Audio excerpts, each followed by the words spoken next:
Salam əziz abituriyentlər, əziz şagirdlər. Bizə daha çox gələn suallardan biri budur ki, biz nə qədər mətn işləsək, buraxılış imtahanında uğurlu nəticə əldə edə bilərik. Əziz abituriyentlər, əgər siz 11-ci sinif buraxılış imtahanına hazırlaşırsınızsa, həftəyə ən azından 7-10 arası mətn işləməlisiniz.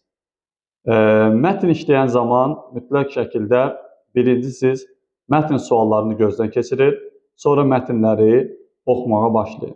Bu sizdə mətnlə həmin vaxt qazanmış olasınız mətnlə işləyəndə. Həm suallarla tanış olasınız, mətn suallarda səndə nələr istədiyin artıq mətni oxuyarkən orada axtarmış olacaqsan.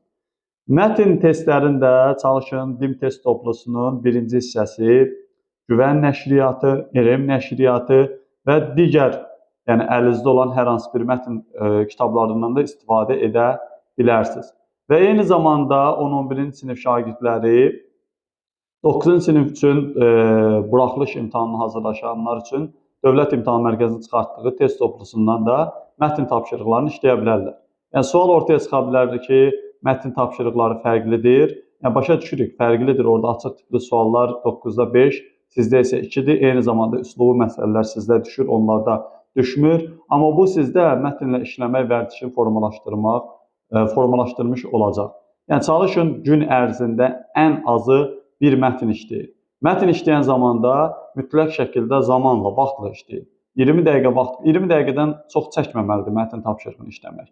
Yəni bir mətni işləmək ən maksimalda 20 dəqiqə.